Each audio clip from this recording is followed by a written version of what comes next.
In earlier times, the grandmothers would negotiate the purchase of beef tongue and lamb shoulders, and the mild green peppers they would dust with garlic and fry in olive oil. And they would sniff at the colorful garlands of chorizo sausages hanging from the butcher's booth. The spicy links would be browned in an iron skillet along with eggs, which absorbed their rusty juices and pungent taste. Scent tentacles from the stove could lure a family to the table without conscious assent. The flavor would cause the little ones to gather at Amuma's lap and exhale into her face the garlicky breath of joy. There's no haste for them at the market now. There is so little to choose from. So they painstakingly examine every vegetable and heft each precious egg.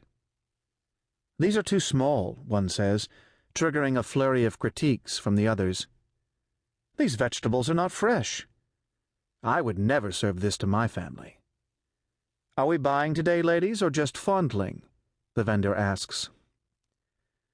They scoff in unison, but are reluctant to replace the produce. It's easier to deem the food unacceptable than to admit they cannot afford it.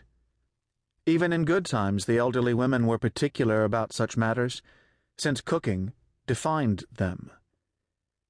More than the collection, inflation, and distribution of gossip, their mission is to feed. Aging may change many things, but it can't diminish their skills in the kitchen. And to improve as a cook is a way to annex emotional territory within a family. But with so little food now, there is no medium for their art. And the hunger that once chewed at them like a mean dog now seems more like an annoying houseguest who simply refuses to leave. Justo passes their gathering. They gesture and pause, then resume chattering and bobbing, energized by a new topic. They will peck at the particulars of Justo's life until another subject causes them to blink and move on. Communication is an illusion anyway, since all speak at once. The bells of Santa Maria toll the hour, and many turn their heads to look up into the cloudless sky. Under the blue-striped canvas awnings of the taberna, older men play moose, a four-man insult contest waged around a deck of cards. Come play, Justo. I will need a new partner once this one smothers under the mountain of shit he's been using for brains, an old friend calls, sparking rebukes from the other players. Successively, all four grumble, "Boos," and it is unanimous that the inadequate cards they've been given should be tossed in. If all players agree, the hands are scraped and redealt with fresh starts and new opportunities for all. The world could learn much from this game, a relieved player says. Justo declines the offer to play, which is only a courtesy anyway. Of the numerous activities denied a man with one arm, Justo has found that foregoing moose is among the smaller sacrifices.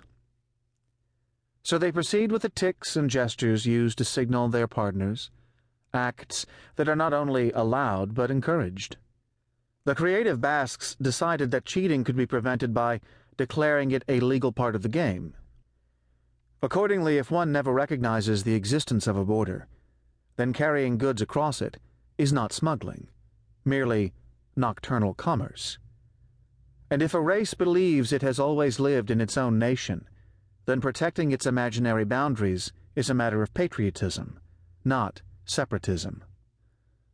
A wink of the right eye to a moose partner reveals a bit of information, and a tongue waggle supplies another. But when the tricks fall badly, one speculates that his partner uses his farm animals for unconventional recreation. God, I wish I still had sheep. For that reason or any other, the partner answers, laughing off the insult. Justo produces a one-note laugh, and the sound surprises him. Vagrant threads of humor arise at times. Some still try, at least. On the chalkboard taberna menu behind them, in small letters beneath the list of offerings and their prices, is a note, highlighted only by a snowflake asterisk. If you're drinking to forget, please pay in advance. Stay, Justo, please stay, one implores. I may need the services of Guernica's strongest man to pull my foot from my partner's ass. It's another courtesy.